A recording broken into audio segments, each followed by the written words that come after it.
मित्रांनो, तनिषाने मारली चक्क आता इंद्राला मिठी. काय झालंय हुकुमाची राणी मालिकेच्या आजच्या भागात चला जाणून घेऊयात. मित्रांनो, आता मात्र जी आपली तनिषा असते काही ना काही मोका शोधून जी आहे ती आता इंद्राच्या जवळ येण्याचा प्रयत्न करत असते. ती असं बोलत असते की इंद्रा बघ मला किती त्रास होतोय, मी रात्री झोपण्यासाठी देखील गोळ्या यूज करत आहे, मला काहीही झालं तरी ती रात्र माझ्या डोक्यातनं काढता येत नाहीये. इंद्रा कृपया माझी मदत कर, माझी साथ दे, असं मात्र आता तनिषा बोलत असते. आणि त्याच वेळी तिकडे रत्नाईंची एंट्री होणार आहे. रत्नाई मात्र आता इंद्रासाठी छान दूध घेऊन आलेले असतात. त्यांना माहीत नसतं की रूम मध्ये नेमकं काय घडत आहे. तर मित्रांनो, पुढे काय झालंय सविस्तर आजच्या व्हिडिओमध्ये तुम्हाला पाहायला मिळणार आहे, त्यामुळे नक्कीच या व्हिडिओला अगदी शेवटपर्यंत पाहत राहा. सुरुवातीलाच मात्र आता तनिषा जी आहे ती इंद्राला जेवण वाढण्याचं नाटक करत असते आणि त्याच्याशी जवळीकही साधत असते. असं ती मनाशीच बोलत असते की जेवतानाही तू किती सुंदर दिसतोस रे इंद्रा.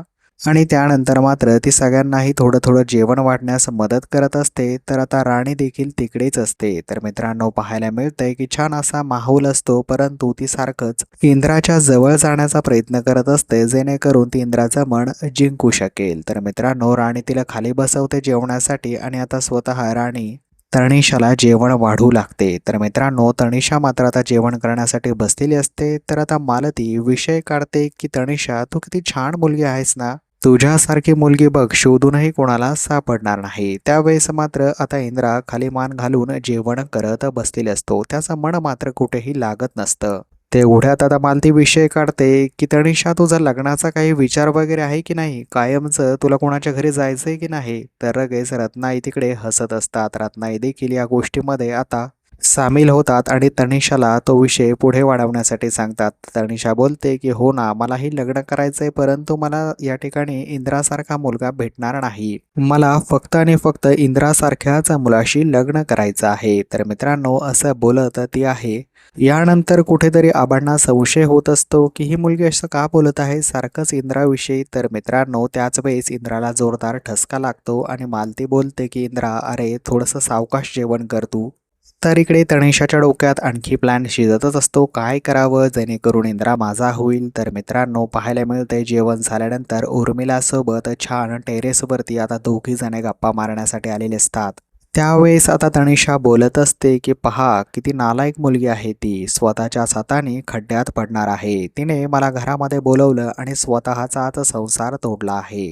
तर उर्मिला देखील बोलत असते की खरंच ना तनिषा, तिने कसा खड्डा खणलाय स्वतःसाठी बघ ना, तिलाच माहीत नाहीये. तर आता तनिषा बोलत असते या गोष्टीला काय म्हणतात, स्वतःच्याच हाताने स्वतःची तिरडी बांधणे.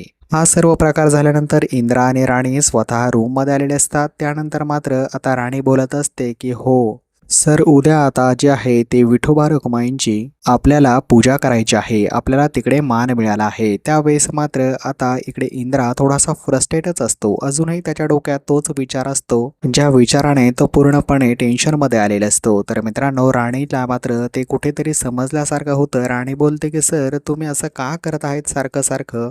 तर इकडे मात्र मित्रांनो, तनिषा आणि आता जे आपली उर्मिला असते त्यांचं बोलणं अजूनही संपेलं नसतं. त्यांच्या डोक्यात आणखी प्लॅन सुरूच असतो काही ना काही करण्याचा. परंतु तनिषाने आता एक निर्णय घेतलेला असतो की मी मात्र तुम्हा दोघांच्या संसाराची वाट लावणार आणि त्याची सुरुवात मात्र या आषाढीपासनं करणार, अशी ती बोलत असते. तर मित्रांनो, हा सर्व प्रसंग झाल्यानंतर पाहायला मिळते की सकाळी आता फ्रेश पद्धतीने आपली राणी जी आहे ती आता तुळशीची पूजा करत असते आणि स्वतःला कुंकू लावत असते. तिचं सौभाग्य जास्त दिवस टिकावं म्हणून ती आता प्रार्थना तिकडे करत असते मित्रांनो. आणि प्रार्थना झाल्यानंतर पाहायला मिळतंय ती मनाशी बोलत असते की माझ्या या गोड संसाराला कधीही नजर लागली नाही पाहिजे. तर मित्रांनो, तिने आता मात्र तुळशी मातेची पूजा करण्यासाठी सुरुवात देखील तिकडे केलेली असते आणि यानंतर तिचं लक्ष समोर जातं. तर मित्रांनो, समोरनं मात्र आता इंद्रा जॉगिंगवरनं येत असतो. जॉगिंगवरनं तो येत असताना राणी लगेच त्याला थांबवते आणि असं बोलते की सर तुम्ही असं कसं करू शकता, मला सर्व समजलं आहे. त्यावेळेस मात्र इंद्रा प्रचंड घाबरलेला असतो. इंद्रा बोलतो की राणी तुला काय समजलंय, काय समजलंय सांग ना मला. त्यावेळेस आता इंद्राला टेन्शन आलेलं असतं की त्या रात्रीबद्दल तर आता काही तिला समजलं नसेल. तर ही गोष्ट झाल्यानंतर मित्रांनो राणी बोलत असते की अहो मी काय बोलत आहे की आपल्या दोघांचं ठरलं आहे ना की सोबतच जॉगिंगला जायचं, तर तुम्ही एकटेच कसे गेलात या गोष्टीबद्दल मी बोलत आहे आणि तुम्ही भलतंच कसलं टेन्शन घेताय. मित्रांनो आता मात्र इंद्रा कुठेतरी थोडासा टेन्शनच्या बाहेर आलेले असतो. त्यानंतर राणी बोलते की इथनं पुढं मात्र आपण दोघांनीच सतत जॉगिंगला जायचं, जेणेकरून आपल्या दोघांच्या छान गप्पा होतील आणि आपला संसार असाच छान पुढे फुलू शकेल. तर मित्रांनो या गोष्टीमध्ये अचानक मात्र तिकडनं तनिषाची एंट्री होणार आहे. या दोघांच्या छान गप्पा सुरू असताना मात्र तनिषा तिकडनं येत असते आणि त्यावेळेस मात्र मित्रांनो इंद्राचंही लक्ष आता तनिषाकडे जातं. त्यावेळेस तनिषा आता पुढे बोलणार आहे. या दोघांना त्या अगोदर मित्रांनो राणी पुन्हा एकदा आता सरांना म्हणजेच इंद्रजित सरांना प्रॉमिस मागत असते की तुम्ही मात्र सर माझी साथ देणार की नाही जन्मभर. त्यावेळेस मात्र इंद्रा बोलतो की हे कसलं वचन मागतेस तू राणी, मी तुझाच आहे आणि तुझाच राहणार आहे. तर मित्रांनो या दोघांच्या प्रेमाला मात्र आता कुठेतरी तनिषा नजर लावताना पाहायला मिळत आहे. राणी मात्र अतिशय सुंदर तिकडे दिसत असते, कारण सकाळ सकाळी प्रसन्नतेने तिने पूजेला सुरुवात केलेली असते. पहा मित्रांनो तेवढ्यात मात्र आता नको त्या व्यक्तीची एंट्री होते, म्हणजेच तनिषाची तिकडे एंट्री होते. त्यानंतर आता तनिषा जी आहे इंद्राला रूममध्ये बोलावून घेते. त्यावेळेस इंद्राला ती बोलत असते की इंद्रा चल माझ्यासोबत, मला तुला काहीतरी बोलायचं आहे, असं ती ओरडत असते, जोरजोरात नाटक सुरू करत असते.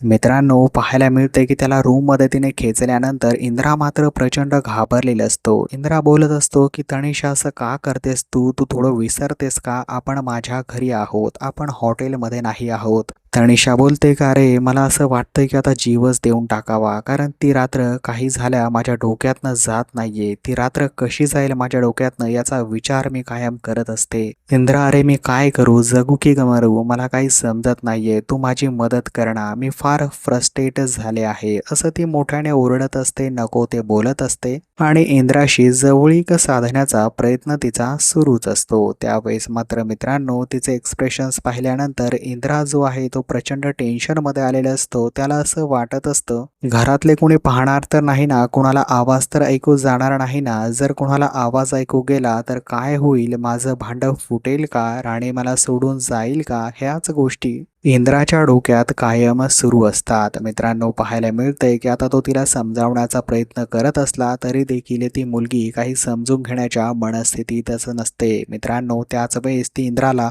चक्क मागून जोरदार मिठी मारण्याचा प्रयत्न करत असते आणि त्याला मिठी मारल्यानंतर आता इंद्राला खूप अक्कोड होण्यास सुरुवात होते. त्याला खूप विचित्र वाटत असतं आणि तेवढ्यात होते एंट्री रत्नाईंची. रत्नाई मात्र छान दूध घेऊन आलेले असतात इंद्रासाठी, परंतु इकडे वेगळाच ड्रामा पाहिल्यानंतर त्यांच्याही पायाखालची जमीन सरकते. तर मित्रांनो येणाऱ्या पुढील भागामध्ये आता रत्नाई ही सर्व गोष्ट जी आहे राणीला सांगतील का, पाहणं इंटरेस्टिंग असणार आहे. पुढील भाग पाहण्यासाठी मित्रांनो चॅनलला सबस्क्राईब नक्कीच करा.